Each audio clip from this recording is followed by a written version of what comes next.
ఓం నమ శివాయ. ఓం నమో నారాయణాయ నమః. మనం దశావతారాల అంతర్గతంగా శ్రీకృష్ణ అవతారంలో కృష్ణలీలలు చిన్ననాటివి ఎన్నో తెలుసుకుంటున్నాం. పిల్లలకు స్నానం చేయించడాన్ని కూడా ఎంతో అందంగా వర్ణించారు భాగవతంలో. కృష్ణలీలల్లో పాపనికి నూనె తలయంటి పసుపు పూసి బోరు కాడించి హరిరక్ష పొమ్మటంచు జలములొక కొన్ని చుట్టి ఆ జల్లి తొట్ల నునిచి దీవించి పాడిరయ్యుదలెల్లా అన్నారు. పొద్దున్న స్నానం చెయ్యరు వాళ్ళు, సాయంకాలం స్నానం చేస్తారు.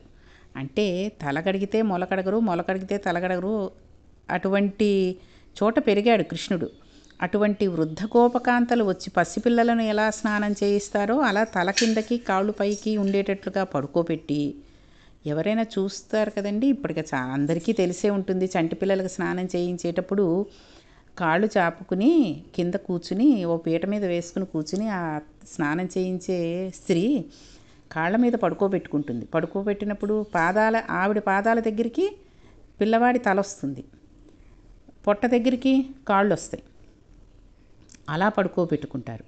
పడుకోబెట్టుకుని గిన్నెలో నూనె తీసుకుని చెయ్యి పెట్టి ఆయనకి ముందు తల మీద పెట్టి తన తొడల మీద పడుకోబెట్టుకుని ఒళ్ళంతా నూనె పసుపు రాసి కాళ్ళ మీద కూర్చోబెట్టుకుని ఉక్కిరి బిక్కిడి అవుతాడని తల మీద అడ్డంగా చెయ్యి పెట్టి నీళ్లు పోసి ఆయన బొజ్జుని అక్కలిస్తూ అంటే నొక్కుతూ నీళ్ళన్నీ పోసుకున్నాక చివరగా 2 చెంబులు నీళ్లు తీసుకుని, నీకు శ్రీరామ రక్ష, 1000 ఏళ్ళ ఆయుష్, ఐశ్వర్యం, బుట్టెడు పిల్లలు, 2 బుట్టలతో మనవలు, 3 బుట్టలతో మునిమనవలు, 4 బుట్టలతో ఎనిమనవలతోటి నీ ఇంటికి ఎప్పుడూ అతిథులు వస్తూ పాండిత్యంతో పద్యాలు చెబుతూ సభా గౌరవం పొందుతూ ఎంతో గౌరవం పొందాలి నాన్న అని దీవిస్తారు.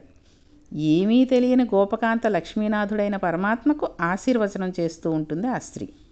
వాళ్ళ హృదయాలు ఎంతో స్వచ్ఛమైనవండి. అందుకని నందవ్రజానికి వెళ్ళాడు ఆయన. యశోదకు కొడుకుగా పుట్టాడని తెలియగానే ఎంతో సంతోషపడిపోయారు వాళ్ళు. నల్లనివాడు చల్లనివాడు చిక్కినాడు ఏ పూర్వఫలమో అంటూ వారందరూ యశోద దగ్గరికి వెళ్ళారు. సూతికా గృహంలోకి ఆడవాళ్ళు వెడతారు, మగవాళ్ళు వెళ్ళరు. బయటే నుంచుని నందుని వద్దకు వెళ్ళి కొడుకు పుట్టాడని అభినందిస్తారు. నందుడు రాజు కనుక ఆయనను అభినందించడానికి మంచి డాంబికంతో వెళ్ళాలి వాళ్ళు. వాళ్ళు ఏమన్నారండి, పుట్టినవాడు లక్ష్మీపతి, శ్రీపతి, మాధవుడు అన్నారు. అందుకే ఆయన పుడితే మిగిలిన వాళ్ళకి తెలియలేదు, కానీ పరిపూర్ణావతారమైన పరమాత్మ మా వెనక వస్తాడు, మా ఒళ్ళు నిమిరి సాయంకాలం వేళ మమ్మల్ని కడతాడు, లోకాలను ఏలే పరమాత్మ మాకు బంధనాలు వేస్తాడు, ఆయనే మమ్మల్ని కడతాడు అని ఆవులకి తెలిసిందండి. గడ్డి పెట్టి పాలు పిగుతాడు, మా అదృష్టం అనుకున్నాయి అవి. ఈ వర్ణన చేస్తూ ఈ పద్యం రాస్తూ లీలాసకుడు పొంగిపోయాడండి. గోధూళి దూసరిత కోమల కోపవేషం గోపాల బాలక సతైరనుగమ్యమానం సాయంతనే ప్రతిగృహం పశుబంధనార్థం గచ్చంతమచ్యుత శిశుం ప్రణతోస్మి నిత్యం. ప్రతిరోజు సాయంత్రం అయ్యేటప్పటికీ కొన్ని వేల దూడలను తరుముకుని వస్తూ వాటికి పేర్లు పెట్టి లక్ష్మి, అంబ, సరస్వతి, కళ్యాణి అని పిలిచి మీరందరూ ఇంట్లోకి వెళ్ళమనంటే ఆ ఆవులన్నీ ఆ ఇంట్లోకే వెళ్ళేవి. గోపకాంతులందరికీ చిన్ని కృష్ణుని చూస్తే సంతోషం. కృష్ణ, ఈ పార్వతి మాట వినడం లేదు, కొంచెం కట్టి వెళ్ళమనంటే ఆ ఆవు పలుపు పట్టుకుని గట్టిగా లాగలేక లాగుతున్నట్లుగా లాగుతూ ఉంటే డొక్కలు అక్కలించుకుపోయి ఉరప్పంజరం అంతా బయటికి కనబడుతూ ఉంటుంది. ఆవు నిగడదని నుంచుని గబుక్కుని వదిలేస్తే కృష్ణుడు కింద పడి మళ్ళీ లేచి నుంచుని కొట్టకయ్యకు దానిని కడుతుంటే గోపకాంతలు నవ్వేసేవారు. అందరి బంధనాలు విప్పే కృష్ణుడు సాయంకాలం గోధువుల మీద పడుతుంటే వెళ్ళి ఆవులను కడుతున్న దృశ్యం నా మనసులో నిలబడిపోయింది. ఆ రూపానికి ప్రతిరోజు నమస్కరిస్తున్నాను అన్నాడు లీలాసకుడు. కృష్ణుడు పుట్టాడని ఆవులు పొంగిపోయి సేరు పాలు ఇచ్చేవి, 2 సేర్ల పాలు ఇచ్చేవిటండి. నందుడు ఎంతో సంతోషించి ఎన్నో గోవులను దానం చేశాడు కొడుకు పుట్టినప్పుడు. వ్రేపల్లలో దుందుబులు మోగాయి, గాయక సమూహాలు ఆనందంతో పాటలు పాడారు. స్నానం చెయ్యకనే వసుదేవుడు కారాగారంలో ఉండగా కూడా పరమాత్మ నా కడుపున పిల్లవాడిగా పుట్టాడని మానసికంగా సంతోషంగా ఉన్నాడు. పుట్టిన పిల్లవాడికి 11వ రోజున నీళ్లు పోసి ఉయ్యాలలో పడుకోబెట్టి ఎవరికి తోచిన పాట వాళ్ళు పాడుతున్నారు. ఎంతమంది గోపకాంతలు పాడినా నిద్రపోడు. పిల్లవాడు కనబడకుండా ఉయ్యాల దగ్గరికి చేసి పాటలు పాడి బాగా ఊపి ఊపి ఊపి పడుకుని ఉంటాడని చూస్తే కళ్ళు తెరుచుకుని చూస్తూ కనపడ్డాడు. ఆయనకి నిద్ర ఏమిటండి? ఎంతకీ పడుకోడేమి, పిల్లవాడని భుజం మీద వేసుకుని తిప్పినా పడుకోడు. ఆఖరికి తల్లి పిల్లలను పడుకోబెట్టాలి అంటే బోర్లా పడుకోబెట్టుకుని బాగా వీపు మీద జో కొట్టేస్తూ ఉంటుంది. అలా కొడుతున్నా ఎంతకీ పడుకోడు. ఆయన వీపు చిట్లిపోతోంది. ఆది కూర్మంగా ఉన్నప్పుడు మందర పర్వతం తిరిగినా బాధపడలేదు, కానీ ఇదేమిటి ఇలా కొట్టేస్తున్నారు అనుకుంటున్నట్ట కృష్ణుడు. ఓహో, ఈ దిక్కుమాలిన ప్రపంచానికి నిద్రపోయే ఒక అలవాటు ఉంది. నేను నిద్రపోతే లోకాలను నిర్వహించేదెవరు? నేను పడుకోవడం లేదని నేను నిద్రపోయేదాకా ఇలాగే కొడతారని కళ్ళు మూసుకుని నిద్రపోతున్నట్టుగా నటించాడు. దానికి వాళ్ళు సంతోషపడిపోయి, జోజో కమలదళే క్షణ జోజో మృగరాజ మధ్య జోజో కృష్ణ జోజో పల్లవకర పద జోజో పూర్ణేందు వదన జోజో అనుచున్. సామాన్యమైన గృహాల్లో ఏ పాట పాడతారో పోతన గారి కవిత్వంలో అవే జోజో అనే మాటలు పద్యాలుగా పడ్డాయి. మహానుభావుడు ఎంత దర్శనం చేసి ఈ పద్యాలన్నీ రాశాడండి. కృష్ణుడు అసలు యశోదతో ఎన్ని ఆటలాడాడో. ఎక్కడికో వెళ్ళి చాటును దాక్కుని కూర్చుని మట్టి తినేస్తూ ఉండేవాడు.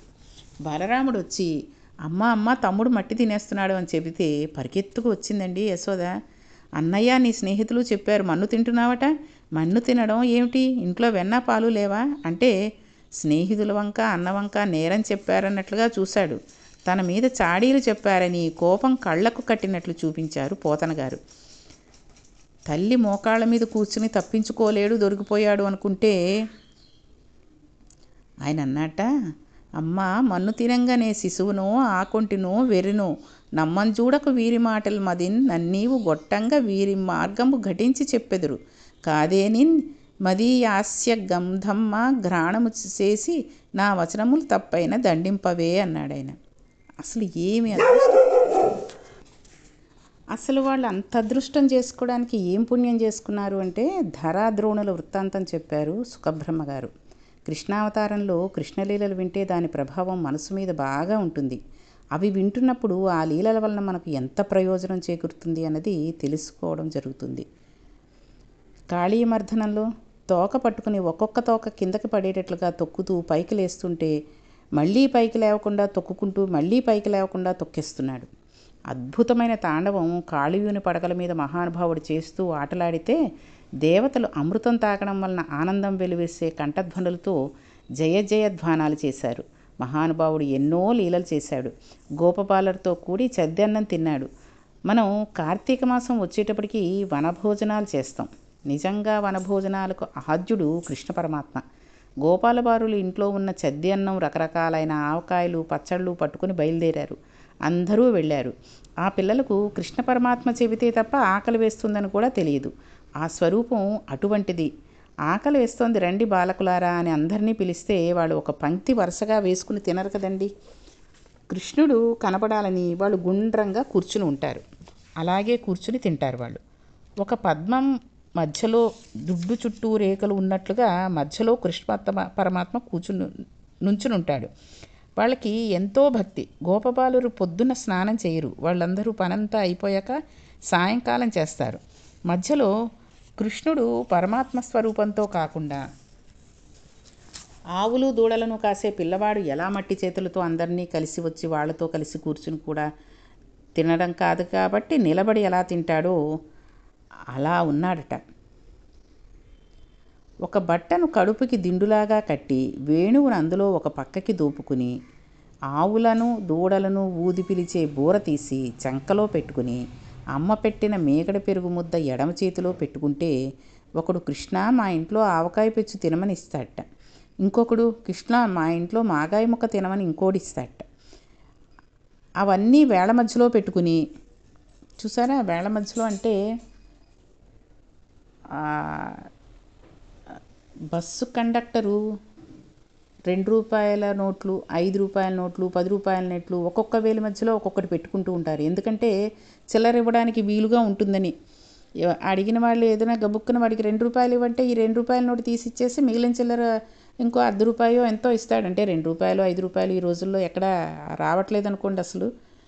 అలాగా ఎలా పెట్టుకుంటాడో అలాగా వాళ్ళు ఇచ్చినవన్నీ వేళ మధ్యలో పెట్టుకుని వాళ్ళు ఇచ్చిన ఎంగిలి ముద్దలు ఆవకాయ పెచ్చులు నాక్కుంటూ తింటూ వాళ్ళలో వాళ్ళు అన్ని పాత్రలలోనివి ఏరుకుని తినేస్తుంటే మధ్యలో నిలబడి తింటున్నట్టు ఆయన. యాగభోక్త అండి. అగ్ని ద్వారా స్వాహాకారంతో ఇస్తే తినవలసిన వాడు గోపబాలుర మధ్యలో ఉండి ఎంగిళ్ళు తింటుంటే రంభాదులు నాట్యం చేశారట. ఎంత ఆశ్చర్యం! పరమాత్మ ఇంతకు కిందకి దిగి వచ్చాడా అని అనుకున్నారట వాళ్ళు. అసలు ఎడం చేత్తో పెట్టుకుని కుడి చేత్తో తినడం చాలా తప్పు. ఇప్పుడు మనకు అదే కదండి చేస్తున్నాం. బఫైలు పెళ్ళిళ్ళకి వెళ్ళినా, పేరంటాలకు వెళ్ళినా, పెళ్లి కొడుకుని చేసినా, పెళ్లి కూతుని చేసినా, గృహప్రవేశమైనా ఎక్కడ వడ్డించడాలు, కూర్చోబెట్టి భోజనాలు పెట్టడాలు. పోనీ బల్లల మీద కింద కూర్చోలేకపోతున్నారు, బల్లల మీదైనా పెట్టేవాళ్ళు వడ్డించే వాళ్ళని పెట్టుకుంటున్నారు తప్పితే ఇంట్లో వాళ్ళు ఎవరూ వడ్డించట్లేదు అంటే పిల్లలకే చేత కాదు. ఇప్పుడు పిల్లలకి ఏమొస్తుందండి? అసలు వంట చేయడమే రాదంటే వడ్డించడం ఎక్కడి నుంచి వస్తుంది? రాదు. కాబట్టి వాళ్ళు వడ్డించరు. బయటవాడు వస్తాడు, వాడు ఏదో యూనిఫామ్గా డ్రెస్ వేసుకుంటాడు, కుడి చేత్తోటి ఎడం చేత్తోటి పెట్టేస్తూ ఉంటాడు. ఇంక ఇవన్నీ పెట్టుకోవడాలు, ఆ వడ్డించే వాళ్ళకి ఇంతింత వేలని ఒక్కొక్కడికి 1000 రూపాయలు 2000 ఇవ్వడాలు, ఇవన్నీ ఎందుకని బఫే కింద పెట్టేస్తున్నాడు. వాడొక ఏంటంటారు, వడ్డించే పాత్రల దగ్గరకి కుడి చేత్తోటి ఒకటి, ఎడం చేత్తోటి ఇంకో గిన్నెలోది ఓ చేత్తో పప్పు ఓ చేత్తో కూర వడ్డించేస్తాడు. ఇవన్నీ వడ్డించుకుంటూ వెళ్ళాక వాడు అన్నం పెడతాడు. అన్నం పెట్టిన తర్వాత ఇంకోడెవడో సగం తినేసి వచ్చిన తర్వాత వాడి అన్నంలో ఈ గరిటె అంటుకుపోయేటట్టుగా సాంబారో పులుసో వేసేస్తూ ఉంటాడు. అదే గరిటె మళ్ళీ అందులో పెట్టేస్తూ ఉంటాడు. మనం ఎడం చేత్తో పట్టుకోవడం, కుడి చేత్తో తినడం, పక్కన ఎవరైనా మాట్లాడుతుంటే వాళ్ళతో పాటు నిలబడి తినడం, వాడు తింటున్నది మన తింటున్న కంచం తగిలిపోతున్నా సరే మనకేమీ తప్పు లేకుండా నవ్వేసుకుంటూ. ఇప్పుడంతే ఈ రోజుల్లో అవన్నీ పట్టించుకోకూడదు అని మనమే సర్ది చెప్పేసుకుంటూ ఈ లోపల డెక్కెడితే మంచినీళ్ళ కోసం వెళ్ళాలంటే అవి ఎక్కడో ఉంటాయి గ్లాసులు, లేకపోతే ఇప్పుడు సీసాలు ఇచ్చేస్తున్నారు చిన్న చిన్న సీసాలు. ఆ మూత తీయాలంటే ఈ కంచం ఎక్కడ పెట్టుకుంటాం? ఈ ఎడం చేతిలో పళ్ళెం ఎక్కడ తీసుకొస్తాం? మళ్ళీ దాన్ని నోటితోటే పళ్ళతోటి వాడి పళ్ళ పదునంతా చూపించేటట్టు పళ్ళతోటి తీస్తూ ఉంటాడు.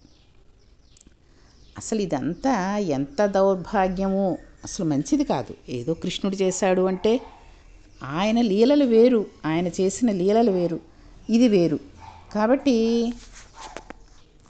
ఆ పరమాత్మ ఇంతమందితోటి స్నేహం చేస్తూ ఎంత కిందకి దిగి వచ్చాడు అసలు ఏం అద్భుతం అండి. వికారాలు లేని పరమాత్మ వీళ్ళ మధ్యలో నిలబడి చద్దన్నం తింటున్నాడా అని తెల్లబోయారు. బ్రహ్మగారు ఆశ్చర్యపోయి అటువంటి వాడు పరమాత్మ అని ఆవుల్ని దూడల్ని దాచేశాడు. తన నాభికమలం నుండి పుట్టినవాడు తననే మాయ చేద్దామని ఆవులని దూడలని పట్టుకుపోయాడు.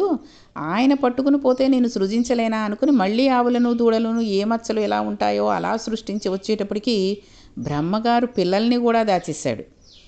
ఏ ఆవు ఏ దూడ ఏ ఆకారంగా ఉంటుందో, ఏది సాధు జంతువుగా ఉంటుందో, ఏది కుమ్ముతుందో, ఏ ఆవు ఎన్ని పాలిస్తుందో, ఎవరికి పుట్టుమచ్చలు ఎక్కడ ఉంటాయో, ఎవరు సన్నగా ఉంటారో, ఎవరు లావుగా ఉంటారో, ఎవరు ఎక్కువ తింటారో, ఎవరు తక్కువ తింటారో, ఎవరు ఎక్కువగా పరిగెడతారో, ఎవరు నీరసంగా ఉంటారో, ఇలా అందరి పిల్లల వలె తల్లులు గుర్తుపట్టలేనంతగా ఆవుల వలె దూడల వలె తానే మారిపోయాడు.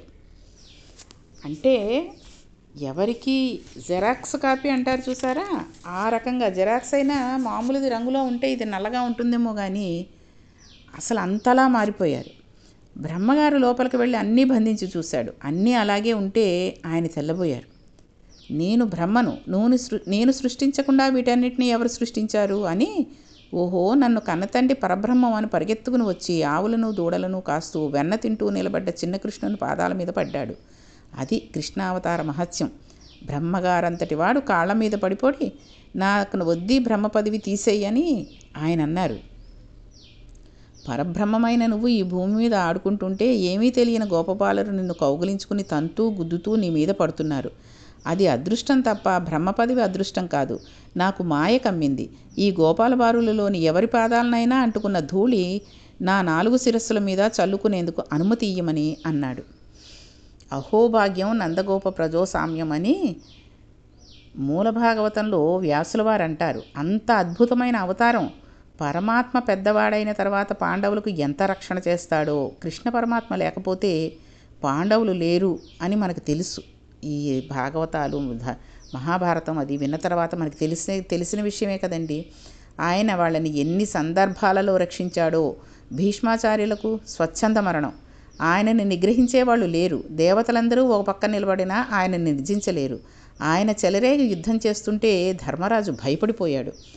కురుక్షేత్ర సంగ్రామంలో ఒకరోజు నిద్రపట్టక శిబిరంలో తిరుగుతూ ఉంటే కృష్ణ పరమాత్మను చూసి, మా తాత ఇలా చెలరేగి యుద్ధం చేస్తుంటే సైన్యమంతా మడిసిపోతే విజయం ఎలా లభిస్తుంది అని అడిగాడు ధర్మరాజుల వారు. కృష్ణుడు, మీ తాత ధర్మపక్షపాతి. చీకటి పడింది, ఈ సమయంలో ఎవరూ ఉండరు. ఆయన శిబిరానికి వెళ్ళి, తాత నీవు ఇలా యుద్ధం చేస్తే మాకు విజయం ఎక్కడ లభిస్తుంది? మార్గం లేదు తాత అని అడుగు అన్నాడు. మహానుభావుడు ఇంతమంది పిల్లలను పెంచి పెద్ద చేసి రాజ్యరక్షణ చేసినందుకు చివరకు తన మనవడి చేత, తాత నీవు ఎలా చనిపోతావో చెప్పు అని అడగబడ్డాడు. భీష్మాచార్యుల వారు ఆయన భీష్మ చరిత్ర మనం భాగవతంలో విన్నాం కదండి. ఎంత బాధాకరమైన విషయమో. ఆయన సొంత పిల్లలు లేరు, భార్య లేదు. అయినా సరే ఎంతమందిని రక్షించాడో, ఎంత రాజ్యరక్షణ చేశాడో, ఎంతమంది పిల్లలను పెంచి పెద్ద చేశాడో ఆయన. కాబట్టి అలాంటి వాడు మనవడు ఎప్పుడు చచ్చిపోతావు అని అడిగితే ఎంత బాధాకరం ఉండేది. ధర్మరాజు గారు అడిగితే ఆయన అన్నాడు, మనవడా, నేను చేతిలో ధనస్సు పట్టుకుని ఉన్నంతకాలం నన్ను పడగొట్టడం ఎవ్వరికీ సాధ్యం కాదు. అంబ నా మీద పగపట్టి నన్ను చంపడం కోసం ఆడదై పుట్టి మగవాడిగా మారి శిఖండిగా తిరుగుతున్నది. ఆడదై పుట్టి మగవాడిగా మారింది కనుక అంబని అర్జునుని రథం మీద నిలబెడితే శిఖండి ఎదురుగా కనబడితే నేను బాణం వెయ్యను, నేను ధనస్సు కింద పెట్టేస్తాను. అప్పుడు శిఖండి వెనక నుండి అర్జునుడిని నా మీద బాణప్రయోగం చేయమను. ఒళ్ళంతా తూట్ల కింద కొట్టేస్తే ఆ బాణపంజరంతో కింద పడిపోతాను. తర్వాత మీరు యుద్ధం చేయమని అన్నాడు. కృష్ణ పరమాత్మ చెప్పబట్టి భీష్మాచార్యుల వారిని పడగొట్టారు. సైంధవుడు పరమశివుని గురించి తపస్సు చేసి పంచపాండవులను నిగ్రహించగలిగే శక్తి కావాలి అని అడిగాడు. పంచపాండవులను గెలవడం నీ తరం కాదు, పాశుపతాస్త్రం నేనే ఇచ్చాను. అర్జునుని తప్ప మిగిలిన నలుగురిని ఒక్కరోజు మాత్రం నిగ్రహించగలవు అని వరమిచ్చాడు. అర్జునుడు దూరంగా ఉండడం చూసి అభిమన్యు కుమారుడు పద్మవ్యూహంలోకి వెడితే సైంధవుడు ధర్మరాజు, భీముడు, నకుల సహదేవులను యుద్ధానికి వచ్చినప్పుడు లోపలికి వెళ్లకుండా చేసి అభిమన్యుడు చనిపోవడానికి కారణమయ్యాడు. అందుకే సైంధవునులా అడ్డుపడ్డారు అంటూ ఉంటారు. మనం ఏదైనా పని మీద పెడుతుంటే ఎవరైనా ఆ పని కాకుండా కాసేపు వచ్చి కాలక్షేపం చేసేసి కూర్చుని ఆ సమయం అయిపోయాక పెడుతుంటే సర్వసాధారణంగా మనం అలాగే అంటూ ఉంటాం కదండి. ఫలానా పని మీద పెడదామనుకున్నాను, వీడెవడరా బాబు సైంధవుల్లా వచ్చి అడ్డుపడ్డాడు అనుకుంటాం.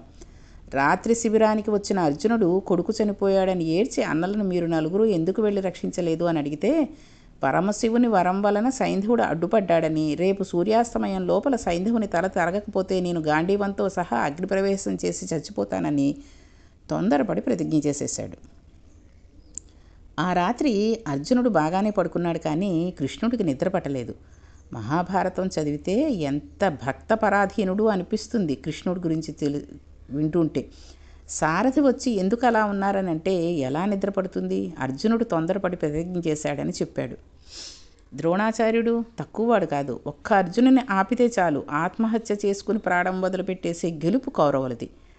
సైంధవుడు అర్జునునికి చిక్కకుండా చూడటం ఎలాగో ద్రోణునికి తెలుసు. వ్యూహం పన్ని సైంధవుని ఎక్కడో దాస్తాడు. యుద్ధంలో అక్కడికి వెళ్లడం కుదరదు. ద్రోణాది వీరులు ముందే ఉంటారు. స్వర్ణ కవచాన్ని దుర్యోధనునికి అభిమంత్రించి కట్టాడు. సకట వ్యూహం పన్ని చిట్ట చివర సైంధవుణ్ణి దాచి మొదట్లో ద్రోణాచార్యుల పర్వత శిఖరం వల్లే నుంచోబెట్టాడు.